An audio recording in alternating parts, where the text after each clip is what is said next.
کتابوں کے اندر یہ صفات پائی جاتی تھی ان صفات کا تذکرہ اللہ تعالیٰ نے اس آیت کریمہ کے اندر کیا ہے۔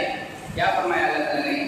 الذین یتبعون الرسول النبی الأمی الذی یجدونہ مکتوبا عندہم فی التوراۃ والانجیل، جو لوگ اس نبی کی اتباع کرتے ہیں، اس رسول کی اتباع کرتے ہیں، جو رسول کیا ہیں؟ امی ہیں۔ امی کہا جاتا ہے ایسے انسان کو جو پڑھنا لکھنا نہیں جانتا، الذی لا یقرأ ولا یکتب، جو پڑھنا نہیں جانتا ہو، جو لکھنا بھی نہیں جانتا ہو۔ تو اللہ کے نبی صلی اللہ علیہ وسلم کیا تھے؟ امی تھے۔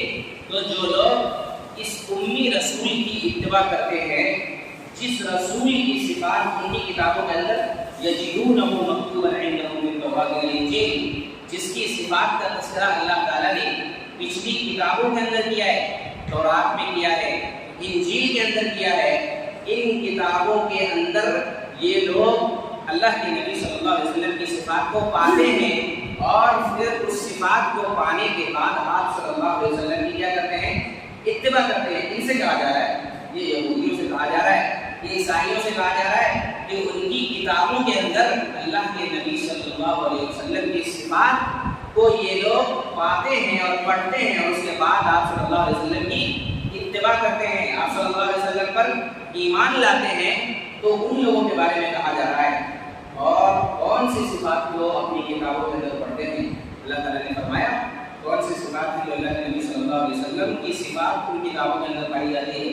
وہ یہ صفات ہے یأمرهم بالمعروف وینہاہم عن المنکر۔ یہ اللہ کے نبی صلی اللہ علیہ وسلم کی صفات ہے۔ کیا صفت ہے؟ کہ اللہ کے نبی صلی اللہ علیہ وسلم لوگوں کو بھلائی کا حکم دیتے ہیں اور لوگوں کو برائی سے روکتے ہیں۔ یہ صفات اللہ کے نبی صلی اللہ علیہ وسلم کی پچھلی کتابوں کے اندر بھی پایا جاتا ہے کہ بھلائی کا حکم دینا اور برائی سے روکنا۔ ہم بہترین امت کیوں ہیں؟ اللہ تعالیٰ نے تذکرہ کیا ہے قرآن کریم کے اندر کہ ہم بہترین امت کیوں ہیں؟ ہمیں جو بہترین امت کہا گیا ہے، کنتم خیر امت، تم سب سے بہترین امت ہو، اخرجت للناس، لوگوں کے لیے تم کو پیدا کیا گیا ہے، لوگوں کے لیے تمہیں نکالا گیا ہے۔ تو ہم بہترین امت کیوں ہیں؟ ہم لوگوں کے لیے کیوں نکالے گئے ہیں؟ کیا تذکرہ ہے، کیا صفات ہے جس کی وجہ سے آپ بہترین امت ہے؟ اللہ تعالیٰ نے اس آیت کریمہ کے اندر ذکر کیا ہے اس صفات کو، کنتم خیر امت اخرجت للناس تأمرون بالمعروف وتنہون عن المنکر۔ تم بہترین امت اس لیے ہو کہ تم بھلائی کا حکم دیتے ہو اور برائی سے لوگوں کو روکتے ہو، اسی لیے تم بہترین امت ہو۔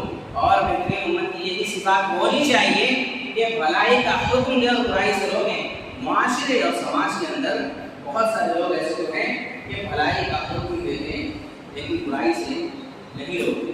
برائی سے بھی روکنا ہے، بھلائی کا صرف حکم دینا ہی یہ بہترین امت کی علامت نہیں ہے، بلکہ برائی سے روکنا یہی اصل چیز ہے۔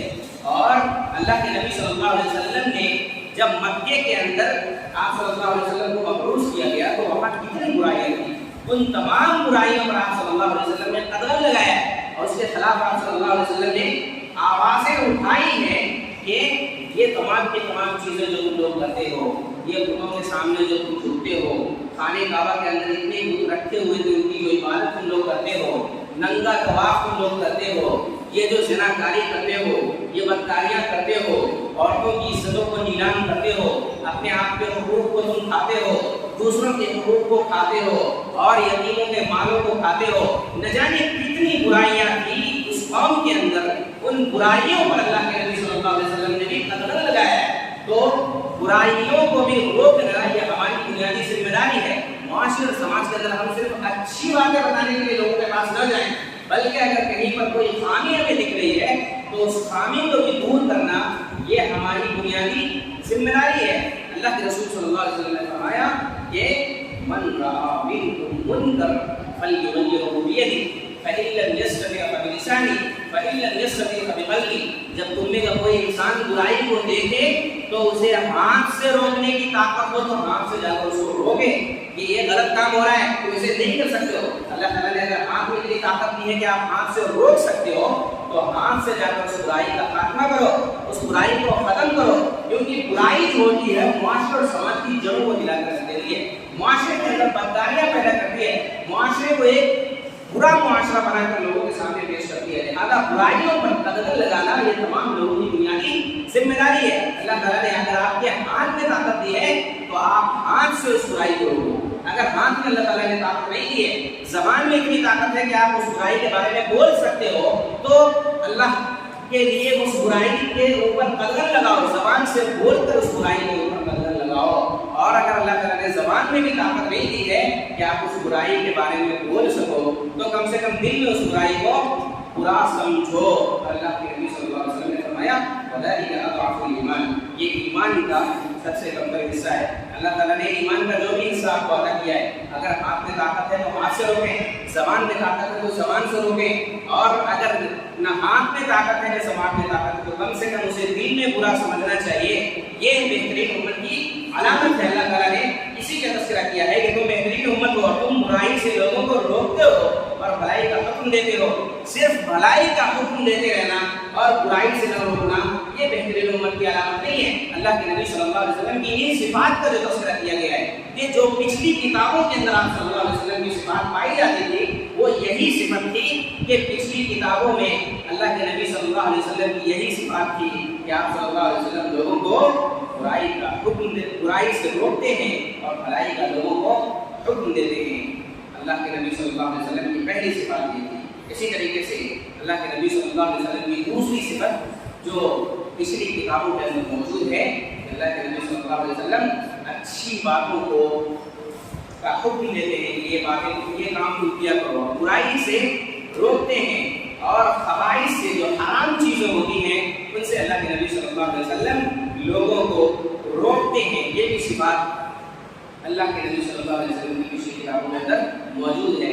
لہذا مکے کے اندر جو برائیاں تھیں اس پر آپ صلی اللہ علیہ وسلم قدغن لگایا کرتے تھے. جو خبائث کی چیزیں ہوا کرتی تھی اس کو اللہ کے نبی صلی اللہ علیہ وسلم کیا کیا کرتے تھے؟ روکا کرتے تھے. جو خبائث سب سے اخبث الخبائث جسے کہا جا سکتا ہے وہ شرک ہے. اس سے اللہ کے نبی صلی اللہ علیہ وسلم لوگوں کو روکا کرتے تھے، اسے حرام قرار دیا کرتے تھے. اچھی چیزوں کا آپ صلی اللہ علیہ وسلم حلال قرار دیا کرتے تھے اور بری چیزوں کو اللہ کے رسول صلی اللہ علیہ وسلم حرام قرار دیا کرتے تھے. شراب نوشی کرنا، جوا کھیلنا، زناکاری کرنا، بدکاری کرنا اور بتوں کی بندگی کرنا، یہ تمام کی تمام خبائث چیزیں ہیں جس کو اللہ کے نبی صلی اللہ علیہ وسلم کیا کیا کرتے تھے؟ حرام قرار دیا کرتے تھے. تو یہ تمام کی تمام صفات اللہ کے نبی صلی اللہ علیہ وسلم کی پچھلی کتابوں کے اندر موجود ہے. لہذا اس پر ایمان لانا تمام لوگوں کے لیے ضروری ہے. پھر کہا گیا کہ ان صفات کے اوپر جو لوگ ایمان لاتے ہیں، جو لوگ ان صفات کے اوپر ایمان لا کر اللہ کے نبی صلی اللہ علیہ وسلم کی صفات کو اپنی کتابوں میں پاتے ہیں اور اس کے بعد اس پر ایمان لاتے ہیں، تو یہی وہ لوگ ہیں جو کامیاب ہیں. یعنی مکے کے اندر جو اللہ کے رسول صلی اللہ علیہ وسلم کو بھیجا گیا ہے تو آپ وہاں پر صرف مشرک لوگ نہیں تھے بلکہ وہاں یہودی لوگ بھی تھے، وہاں عیسائی لوگ بھی تھے. تو ان سے بھی کہا جا رہا ہے کہ ان کی کتابوں کے اندر کم سے کم اللہ کے رسول صلی اللہ علیہ وسلم کی جو صفات پائی جاتی ہیں ان صفات کو وہ اپنی کتابوں کے اندر پڑھیں اور دیکھیں اور اس کے بعد آپ صلی اللہ علیہ وسلم کے اوپر ایمان لائیں. اگر جو لوگ آپ صلی اللہ علیہ وسلم کے اوپر ایمان لاتے ہیں تو یہی وہ لوگ ہیں جو کامیاب ہیں. کامیابی کی ضمانت جو بتائی گئی ہے وہ یہ ہے کہ اللہ کے نبی صلی اللہ علیہ وسلم پر ایمان لانا پڑے گا. پچھلی امتوں کے انبیاء کرام پر آپ اگر ایمان لائے ہوئے ہیں، جناب محمد رسول اللہ صلی اللہ علیہ وسلم کی رسالت آ گئی ہے تو آپ صلی اللہ علیہ وسلم کی رسالت کو تسلیم کرنا پڑے گا. اگر کوئی انسان نہیں کرتا ہے تو وہ انسان کامیاب نہیں ہو سکتا ہے. آپ صلی اللہ علیہ وسلم کو مبعوث کیے جانے کے بعد جو پچھلی امتوں کی شریعت تھی وہ منسوخ ہو چکی ہے. لہذا اپنی کتابوں کے اندر آپ صلی اللہ علیہ وسلم کی رسالت کو دیکھیں اور آپ صلی اللہ علیہ وسلم پر لوگ ایمان لائیں. اللہ رب العالمین نے آیت کریمہ کے اندر یہودیوں کو کہا ہے، عیسائیوں کو کہہ رہا ہے اللہ رب العالمین کہ آپ کی کتابوں کے اندر جو اللہ کے رسول صلی اللہ علیہ وسلم کی صفات ہیں ان صفات کو پڑھیں اور دیکھیں اور اس کے بعد اس پر ایمان لائیں، تبھی جا کر آپ لوگ کامیاب ہو سکتے ہیں. لہذا پوری دنیا کے لوگ آج جو یہودی ہیں، جو عیسائی ہیں، ان کی کتابوں کے اندر اللہ کے رسول صلی اللہ علیہ وسلم کی صفات مل رہی ہے اور پائی جاتی ہے. لہذا وہ اپنی کتابوں کے اندر اللہ کے رسول صلی اللہ علیہ وسلم کی صفات کو دیکھیں اور آپ صلی اللہ علیہ وسلم کے اوپر ایمان لائیں. تو یہ اللہ کے رسول صلی اللہ علیہ وسلم کی فضیلت ہے. آپ صلی اللہ علیہ وسلم کی صفات ہے جس کا تذکرہ اللہ تعالیٰ نے پچھلی کتابوں کے اندر بھی کیا ہے۔ اسی طریقے سے اللہ کے نبی صلی اللہ علیہ وسلم نے فرمایا انا دعوت ابراہیم وآخر من بشر بی عیسی ابن مریم، میں ابراہیم علیہ السلام کی دعا ہوں۔ اللہ کے نبی صلی اللہ علیہ وسلم کی جو صفات ہے وہ یہ ہے کہ اللہ کے نبی صلی اللہ علیہ وسلم ابراہیم علیہ السلام کی دعا ہے اور عیسیٰ علیہ السلام کی بشارت ہے۔ اللہ کے نبی صلی اللہ علیہ وسلم قرآن کریم میں اللہ تعالیٰ نے اس چیز کا تذکرہ کیا ہے کہ ابراہیم علیہ السلام کی دعا ہے اللہ کے رسول صلی اللہ علیہ وسلم۔ اللہ تعالیٰ نے تذکرہ کیا ہے سورہ بقرہ کے اندر ربنا وبعث فیہم رسولا منہم یتلو علیہم آیاتک ویعلمہم الکتاب والحکمۃ ویزکیہم انک انت العزیز الحکیم۔ اللہ تعالیٰ نے آیت کریمہ کے اندر ابراہیم علیہ السلام کی دعا کا تذکرہ کیا ہے کہ ابراہیم علیہ السلام نے اللہ کے سامنے دعا کی تھی کہ اللہ تعالیٰ اس ذریت سے ایک نبی کو تو بھیجنا جو ہماری قوم سے ہو اور لوگوں کے درمیان اصلاح کا کام کرے، لوگوں کو قرآن کریم کی تعلیم دے، لوگوں کو قرآن کریم پڑھ پڑھ کر سنائے، لوگوں کا تزکیہ کرے، لوگوں کے دلوں کے اندر جو غلاظت بیٹھی ہوئی ہے ان غلاظت کو دور کرنے کا کام کرے۔ ربنا وبعث فیہم رسولا منہم، اللہ تعالیٰ ان کے درمیان ایک رسول کو بھیجنا جو انہی میں سے ہو۔ اور میں نے پچھلے ہفتے بتایا تھا کہ اللہ کے رسول صلی اللہ علیہ وسلم کا جو نسب ہے، اللہ کے رسول صلی اللہ علیہ وسلم نے بتایا کہ میں اسماعیل علیہ السلام کی اولاد میں سے اللہ تعالیٰ نے کنعانہ کو چنا، اور کنعانہ کی اولاد میں سے اللہ تعالیٰ نے قریش کو چنا، اور قریش کی اولاد میں اللہ تعالیٰ نے بنی ہاشم کو چنا، اور بنی ہاشم کی اولاد میں اللہ تعالیٰ نے کس کو چنا ہے؟ مجھے چنا ہے۔ لہذا اسی ذریت سے ابراہیم علیہ السلام نے جو دعا کی ہے کہ میری ذریت سے تو ایک نبی کو بھیجنا، تو اسماعیل علیہ السلام کی ذریت سے اللہ کے نبی صلی اللہ علیہ وسلم کو مبعوث کیا گیا ہے۔ اور اللہ کے نبی صلی اللہ علیہ وسلم کو جو مبعوث کیا گیا ہے وہ ابراہیم علیہ السلام کی ذریت سے ہے۔ اور ابراہیم علیہ السلام یہی دعا کیا کرتے تھے ربنا وبعث فیہم رسولا منہم، اللہ تعالیٰ ایک ایسے رسول کو بھیج جو انہی میں سے ہو، یتلو علیہم آیاتک، جو ان کے اوپر تیری آیتوں کو پڑھ پڑھ کر لوگوں کو سنائیں، ویزکیہم ویعلمہم الکتاب والحکمہ، اور کتاب و حکمت کا علم ان کو سکھائیں، ان کا تزکیہ کریں۔ تزکیہ کیا ہوتا ہے؟ تزکیہ یہ ہوتا ہے ان کے دلوں کے اندر جو غلاظت ہے۔ آپ مکے کی تاریخ کو اٹھا کر دیکھ لیجیے، اللہ کے نبی صلی اللہ علیہ وسلم کو جب بھیجا گیا ہے تو مکے کے اندر کتنی برائیاں تھیں، کتنی برائیاں تھیں، ضلالت و گمراہی کی دلدل میں لوگ پھنسے ہوئے تھے، کوئی اللہ رب العالمین کو پہچاننے والا نہیں تھا۔ ایسے عالم میں اللہ کے نبی صلی اللہ علیہ وسلم کو اللہ رب العالمین نے مبعوث کیا تو وہ نبی لوگوں کا تزکیہ کر رہا ہے۔ اللہ کے نبی صلی اللہ علیہ وسلم لوگوں کا تزکیہ کیا کرتے تھے، ان کے دلوں کو صاف کیا کرتے تھے، ان کے دلوں میں جو برائیاں بیٹھی ہوئی تھیں ان کو صاف کرنے کا کام اللہ کے رسول صلی اللہ علیہ وسلم کیا کرتے تھے۔ وہ جو جھوٹ بولا کرتے تھے، دغا بازی کیا کرتے تھے، ایک دوسرے پر ظلم کیا کرتے تھے، جنگ کیا کرتے تھے، ناحق ایک دوسرے کو قتل کیا کرتے تھے، ان تمام چیزوں پر اللہ کے رسول صلی اللہ علیہ وسلم نے کام کیا ہے اور اللہ کے رسول صلی اللہ علیہ وسلم ان کا تزکیہ کیا کرتے تھے۔ تو یہی چیزیں جو ابراہیم علیہ السلام نے دعا میں مانگی تھی کہ اللہ تعالیٰ اس ذریت سے ایک ایسے نبی کو بھیجنا جو ان کی اصلاح کرے، جو ان کے اوپر قرآن کریم کی آیتوں کو پڑھ پڑھ کر ان کو سنائے، تو اللہ تعالیٰ نے اس دعا کو قبول فرمایا ہے۔ اور اسی لیے اللہ کے نبی صلی اللہ علیہ وسلم کہا کرتے تھے انا دعوت ابراہیم، میں ابراہیم علیہ السلام کی دعا ہوں۔ اور اللہ کے رسول صلی اللہ علیہ وسلم نے کہا کہ میں عیسیٰ ابن مریم جو عیسیٰ علیہ السلام جو نبی ہیں ان کی بشارت ہوں۔ یعنی حضرت عیسیٰ علیہ السلام 572 سال پہلے اللہ کے نبی صلی اللہ علیہ وسلم سے ہیں۔ 572 سال پہلے عیسیٰ علیہ السلام اللہ کے نبی صلی اللہ علیہ وسلم کے بارے میں لوگوں کو بتا رہے ہیں، لوگوں کو بتا رہے ہیں کہ میرے بعد ایک نبی آئے گا جس کا نام کیا ہوگا؟ احمد ہوگا۔ قرآن کریم میں اللہ تعالیٰ نے اس چیز کا تذکرہ کیا ہے، وَإِذْ قَالَ عِيسَىٰ ابْنُ مَرْيَمَ يَا بَنِي إِسْرَائِيلَ إِنِّي رَسُولُ اللَّهِ إِلَيْكُمْ مُصَدِّقًا لِمَا بَيْنَ يَدَيَّ مِنَ التَّوْرَاةِ وَمُبَشِّرًا بِرَسُولٍ يَأْتِي مِن بَعْدِي اسْمُهُ أَحْمَدُ۔ عیسیٰ علیہ السلام نے کہا، اے بنی اسرائیل کے لوگوں کان کھول کر سن لو، میں تمہاری طرف ایک رسول بنا کر بھیجا گیا ہوں اور میں پچھلی کتابوں کی تصدیق کرتا ہوں، اور وَمُبَشِّرًا بِرَسُولٍ يَأْتِي مِن بَعْدِي، اور میں ایک رسول کی بشارت دے رہا ہوں تم لوگوں کو جو میرے بعد آنے والا ہے۔ اس رسول کا نام کیا ہوگا؟ یأتی من بعد اسمہ احمد، اس کا نام احمد ہوگا۔ جو میرے بعد ایک رسول آنے والا ہے اس کا نام احمد ہوگا۔ جناب محمد رسول اللہ صلی اللہ علیہ وسلم کا نام محمد آپ کے دادا نے رکھا، اور احمد آپ کی والدہ نے آپ کا نام رکھا تھا، لہٰذا آپ صلی اللہ علیہ وسلم احمد بھی ہیں، آپ صلی اللہ علیہ وسلم محمد بھی ہیں، اور عیسیٰ علیہ السلام نے 572 تقریباً 572 سال پہلے جناب محمد رسول اللہ صلی اللہ علیہ وسلم کی بشارت سنا کر گئے ہیں کہ میرے بعد ایک نبی آئے گا جس کا نام کیا ہوگا؟ احمد ہوگا۔ لہذا آج پوری دنیا کے اندر جو عیسائی لوگ ہیں، جو عیسیٰ علیہ السلام کو ماننے والے ہیں، وہ عیسیٰ علیہ السلام کی اس بشارت کی طرف دیکھیں کہ ایک نبی آنے والے تھے جس کی بشارت عیسیٰ علیہ السلام نے اپنے زمانے کے اندر دی ہے کہ میرے بعد ایک نبی آئے گا جس کا نام احمد ہوگا۔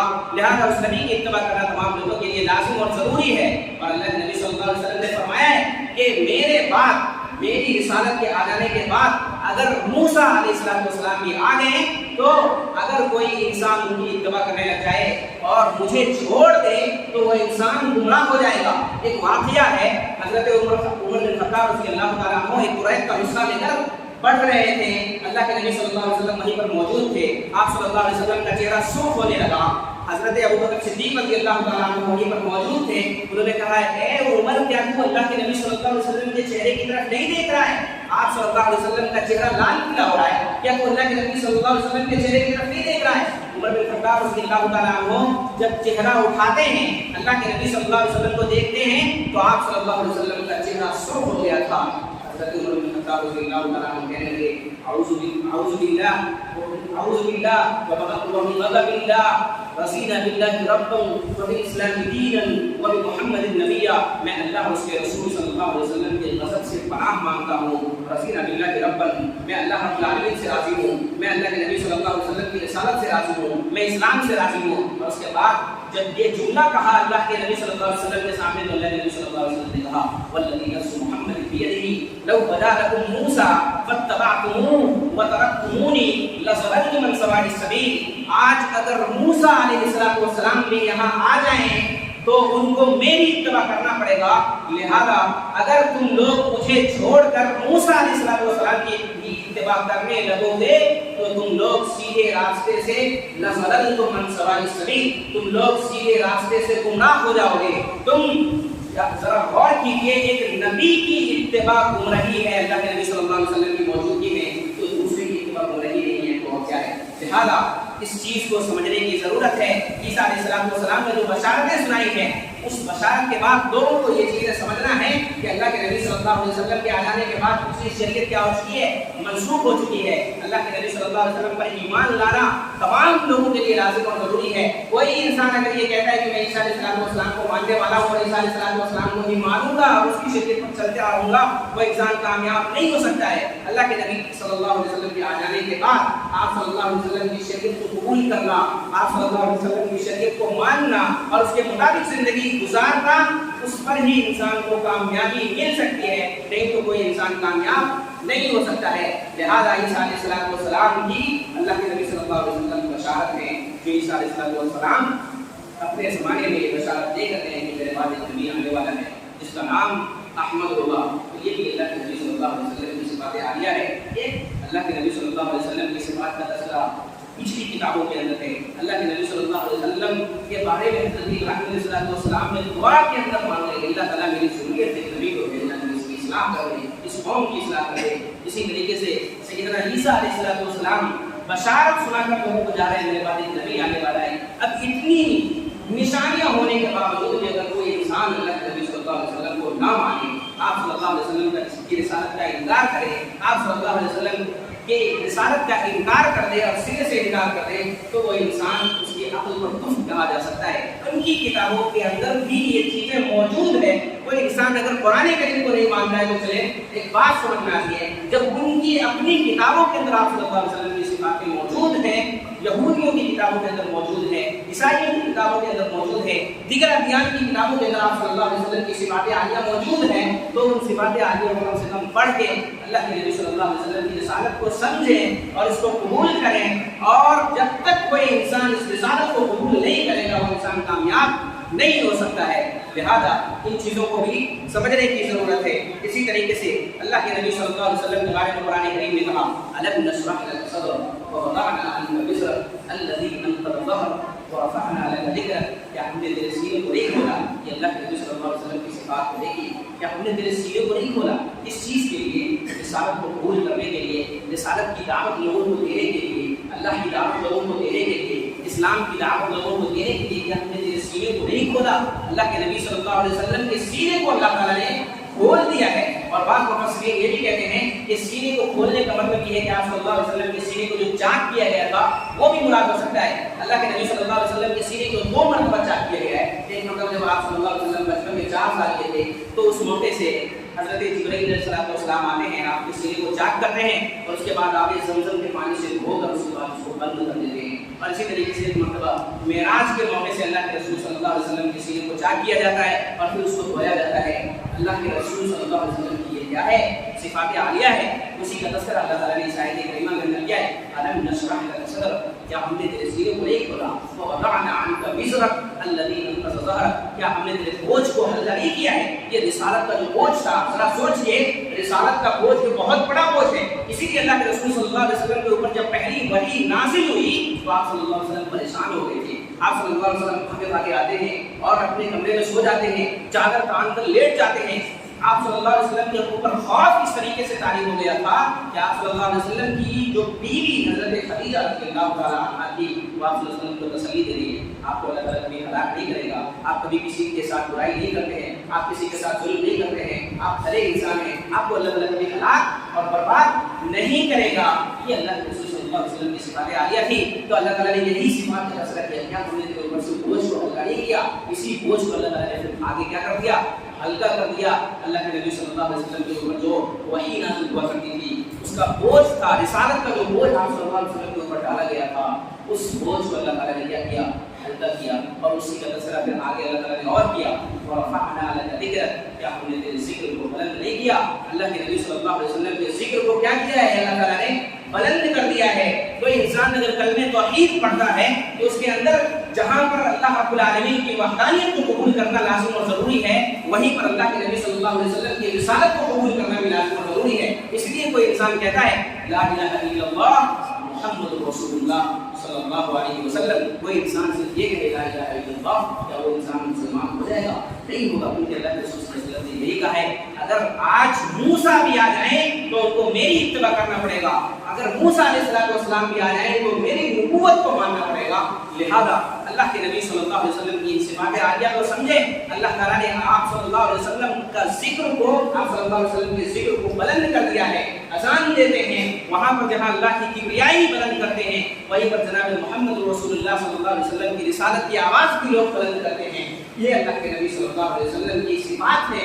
جہاں پر اللہ تعالیٰ نے یہ کہا اطیعوا اللہ، وہیں پر اللہ تعالیٰ نے یہ بھی کہا اطیعوا الرسول، اللہ کی بھی اطاعت کرو اور جناب محمد رسول اللہ صلی اللہ علیہ وسلم کی بھی اطاعت کرو. یہ اللہ کے نبی صلی اللہ علیہ وسلم کا ذکر ہے جس کو اللہ تعالیٰ نے بلند کر دیا ہے. ہمیشہ لاکھوں کروڑوں لوگ ہر دن اللہ کے نبی صلی اللہ علیہ وسلم کے اوپر کروڑوں درود بھیجتے ہیں. یہ اللہ کے نبی صلی اللہ علیہ وسلم کا ذکر ہے جس کو اللہ تعالیٰ نے کیا کر دیا ہے؟ بلند کر دیا ہے. یہ مقامات ہے اللہ کے نبی صلی اللہ علیہ وسلم کا.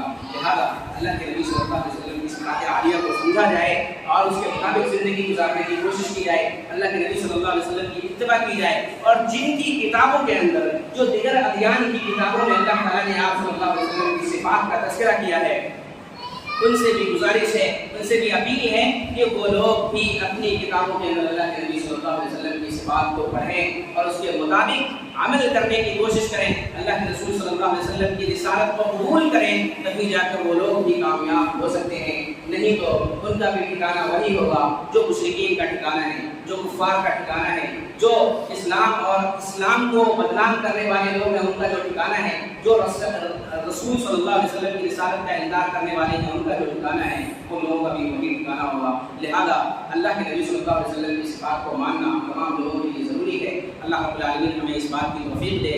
اللہ رب العالمین ہم تمام لوگوں کو قرآن و سنت کا داعی بنائے. اللہ رب العالمین مسلمانوں کے احوال کی حفاظت فرمائے.